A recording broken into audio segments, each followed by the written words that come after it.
lot of people seem surprised when they find out that I love the NES so much as a Brit, because as many point out, it wasn't that much of a big deal here when it was current. I never owned one as a youngster, no one I really knew owned one either, but still I love the NES. Why? Well, it's no mystery, it's the games. What else can it be with a games console? So many saintly classics and just as many devilish misfires, but many of them notable for one reason or another. What might be a mystery though is how these games work, which is what I love most of all, delving into the inner workings of old games. So I've got a few to show you, all limit pushers in their own way, each with a bit of a puzzle that I'd like to solve regarding how exactly it is they do what they do. Let's start with Rescue the Embassy mission. A bit of an obscure one, this one. Set in our parade, Greater Manchester, the aim of the game is to rescue controversial British comedian Bernard Manning from the world-famous Embassy Club on Rochdale Road, where he's being held by Les Dawson paramilitaries. Oh, well, maybe not. I haven't bothered to brush up on the lore of this one. I do know that it was created by French company Infogrames, whose name has an R in it that I'm really not sure should be there. Yeah, those who now call themselves Atari and seem to be getting away with it somehow. And yes, it's not an amazing game, but neither is it honkingly terrible, and it does look, well, interesting, and it's not obvious how this works on the NES. First thing in the spotlight are these spotlights on this stealth section. It's sort of interesting how they interact with the background, disappearing in dark doorways and highlighting stuff in the foreground. What are these spotlights and how are they drawn? Well, the occasional flicker that they exhibit is a bit of a clue, but let's use some emulator features to diagnose this for certain. Yes, the always amazing Meson emulator lets us easily see this view of the game with nothing but the sprites showing. And yes, that's what this is. It's just a bunch of sprites stuck together to make up each spotlight. And look at the way the spotlight actually affects what it falls on. It only changes the background colour of what it moves over. Any sort of texture is unaffected. Yeah, this is a clever use of sprite priority. Here the spotlight sprites are set to appear behind the background. You can only ever see them where there is nothing else to cover them up, sort of highlighting the detail. The sniper sections are the bit that really piqued my interest though, because, well, this is pretty weird for an NES game. It looks like there's two background layers here, the window and the sniper graphic, and then the layer with the building close-up underneath.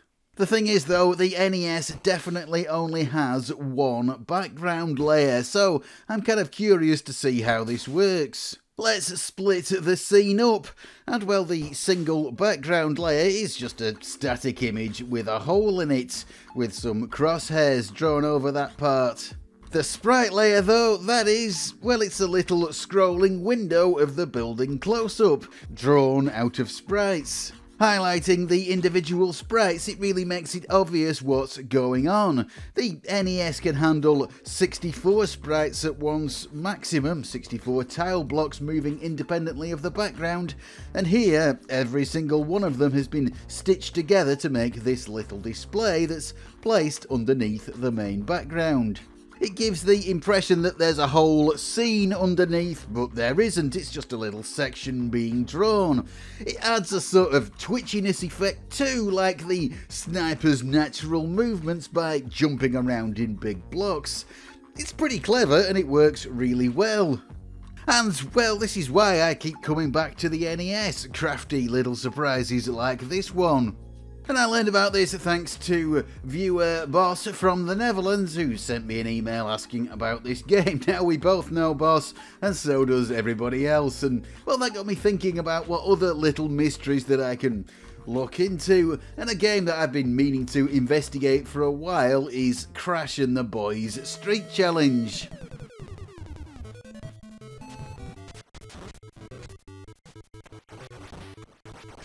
Another overlooked game with really nice graphics. In Japan it's part of Techno's very long-running Kunio-kun series, a dense forest of interconnected titles that never got much traction anywhere else, but it does include Renegade, River City Ransom and Super Dodgeball.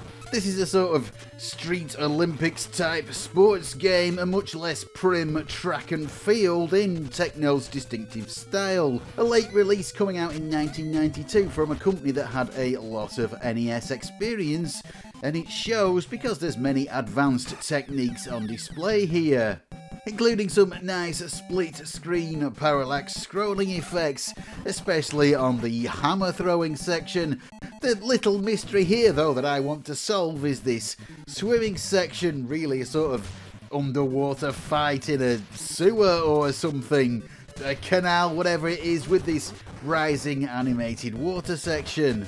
Again, this is an unusual effect for the NES, so how's it done? Well, this does get pretty complicated fast, but I think we can work through it. Yeah, Meeson's debug features might help once again. Let's look at this level in what's called the event viewer. Here the game's graphics are overlaid with dots indicating when certain things happen in the game's code. We can go in super slow motion down to stepping through each CPU cycle if we need to and see exactly what is happening when. And yet it's not massively intuitive unless you know what you're looking for, but in this case I know I want to see what happens at the waterline. It's these dots here that will probably tell us the secrets. What turns out to be a very rapid switch going on in what's being drawn. You see, the NES has enough memory to store 2 screens worth of graphics at once, and these can either be stacked on top of each other or side by side, and the main display, the bit you can see, can scroll back and forth or up and down between them, making it much easier to do scrolling graphics.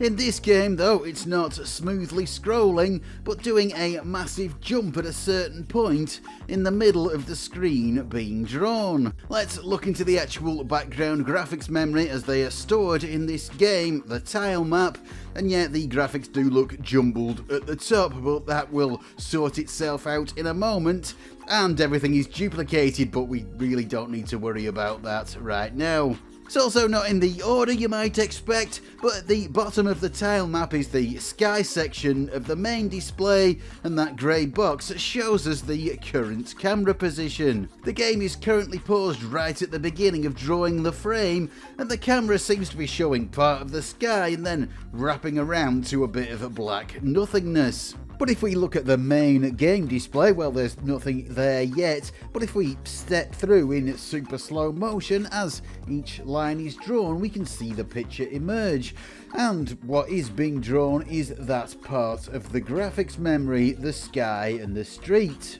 But now look what happens when we get to the water. Suddenly the camera viewpoint jumps and we're not drawing at the street anymore, but it's skipped down to the part with the water. That's what those dots represented, a message to the graphics chip to make that sudden jump, in effect changing the image as it's being drawn.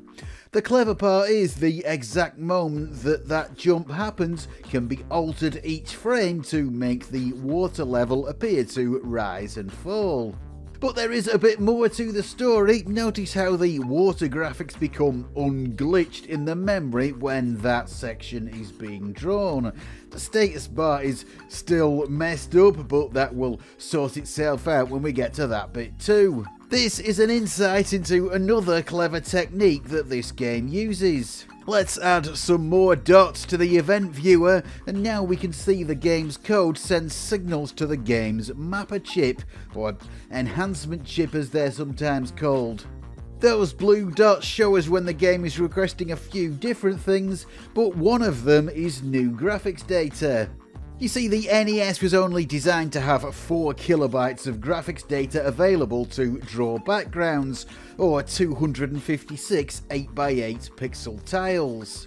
This game needs more than that, so the game's mapper chip swaps in new graphics as they are needed at the point that they are being drawn, letting the game draw its graphics with, in this case, up to 640 different tiles per frame.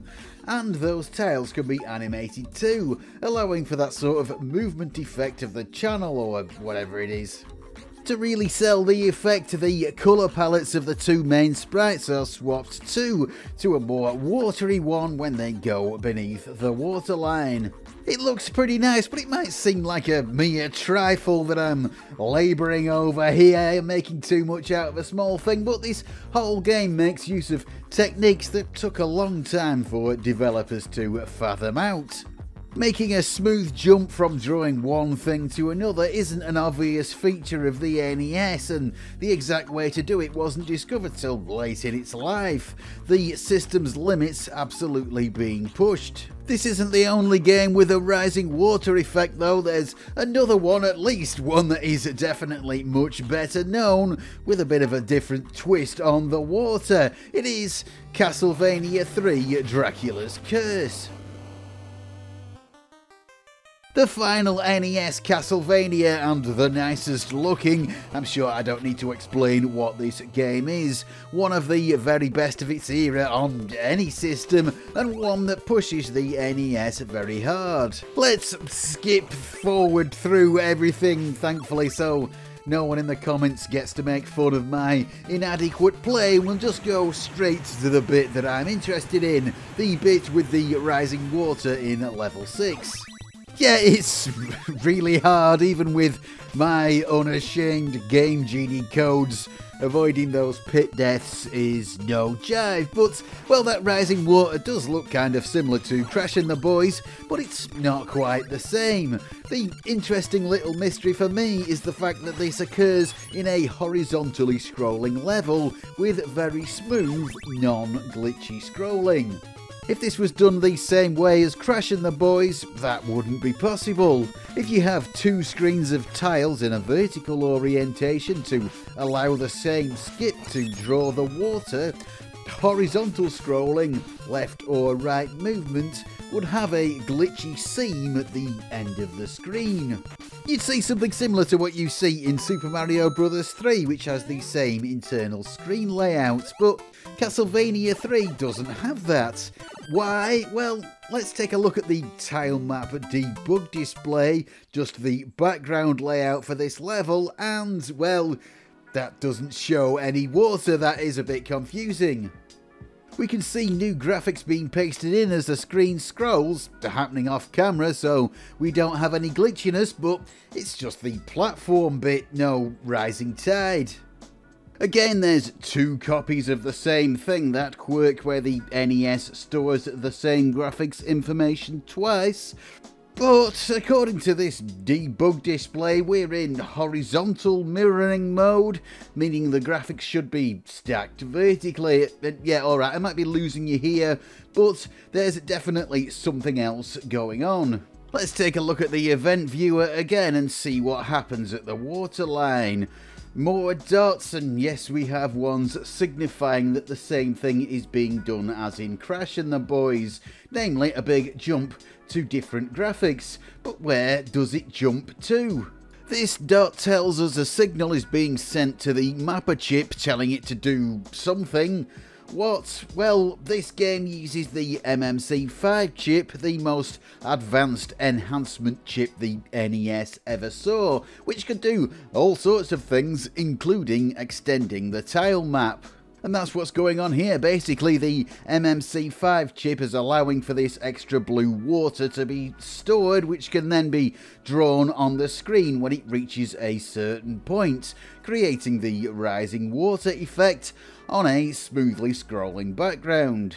I do know that the Japanese original of this game, Akumaju Densetsu, used a different mapper chip, a different enhancement, one of Konami's own design. How does this version handle the water level? Well, it's different. Notice the glitchiness on the sides of the screen? If we take a look into the tile map, we can see that there are actually definitely just 2 screens of graphics stacked vertically, like Crash and the Boys. The glitches are the result of horizontal scrolling done with a vertical tile map, like in Super Mario Bros. 3, but that's the only way it can be done, as the VRC6 chip that this game uses can't do the same extended tile map trick as the MMC5. They did try to hide the scrolling weirdness a bit by cutting off the first row of tiles on the screen, something that is built into the NES, the ability to do that. That does cut off part of the status bar though, and still doesn't totally hide everything. The Western release definitely looks better in this one. But that got me thinking about another game that I have looked at before, Gauntlet. This also uses an extended tile map, but that one works a bit differently. Extra RAM in the cartridge allows for 4 complete screens of graphics to be stored in the NES's memory, which allows for smooth, glitch-free scrolling in all 4 directions, and it looks really good. The only downside is the size of the levels are limited. As well as that, it does something neat with background graphics tiles to draw moving objects, software sprites, which allows a lot more enemies on screen without causing flicker. It does cut back on the frame rate, but it still works well. That's not really relevant to the topic at hand, but the sequel Gauntlet 2 is more of a straight port of the arcade game that also manages glitch-free 4-way scrolling. How does it do that? Extra RAM again? Well, no, the status bar seems to be the key. Glitchiness is hidden under that. There is another game though that does the same sort of thing, but even better. It's Jurassic Park. Yeah, this has a smooth, glitch-free scrolling that doesn't cheat with any sort of extra RAM, and it can cover an area larger than just 4 screens too. It seems like it's able to do it all. Let's try and find out how, because I'm really not quite sure. First of all, let's look at the tile map, and yeah, this is a bit confusing, but as this is a 4-directional scrolling game that isn't limited to just 4 screens, the levels are much bigger. It needs to constantly paste in new graphics when the player moves around. You can see that there is that characteristic glitchiness going on though, but on the main display it's hidden. But how? Well, when you scroll left and right, it's happening outside the main viewing area, so you shouldn't be able to see that anyway, but you should be able to see it at the top and the bottom of the screen. And yes, now I can see what's going on. Black bars, pretty slim ones, but still noticeable black bars at the bottom and the top, hiding the sins of the scrolling. Let's look at the event viewer, that might tell us more, and yes, we've got a flurry of activity at the start and the end of the frame being drawn, stuff being sent to the mapper chip. And it looks like what it's doing is turning the graphics off completely in an unusual way. Remember how I said that in Crash and the Boys, the set of tiles making up the graphics is swapped out so you can have more of them? Well, here it's swapping the graphics for a completely blank set of tiles. You can see them suddenly appear and then disappear in this debug view of the graphics chip's tile memory. A kind of elaborate procedure that does require a lot of programming complexity and of course the correct mapper chip, but it does work. Interesting that most other games didn't bother doing anything like this. Crystalis, another really great game in its own right, has a similar unlimited 4-way scrolling world, but it just leaves the glitches visible. The Jurassic Park way of doing things is probably more impressive, but it does take a lot of effort to achieve something fairly minor. Absolutely great music in this game, by the way, done by Jonathan Dunn. The main theme seems to be some sort of reprise of Martin Galway's amazing music for the C64 port of Comic Bakery. I'm not sure how that came about, but it is really good. Jurassic Park is an interesting game that's really well done all round, from old school British developer Ocean, and yet I've made snide remarks about Ocean before and people complained in the comments, and they were probably right too. Ocean really did make some good games, especially in the early days, or even if they did decline a bit in later years. So I think this is where I'm going to end this one. There is more games I could discuss, but my brain is starting to hurt. Dear enough, every NES game there is has something interesting about it when you get to it, even if it's just interestingly terrible. But anyway, time to put this one to bed. Thank you as always to my marvellous Patreons. I do appreciate your help. I really do. And hey, if you would like to join them, there is a link below. And I will say goodbye and thanks for watching.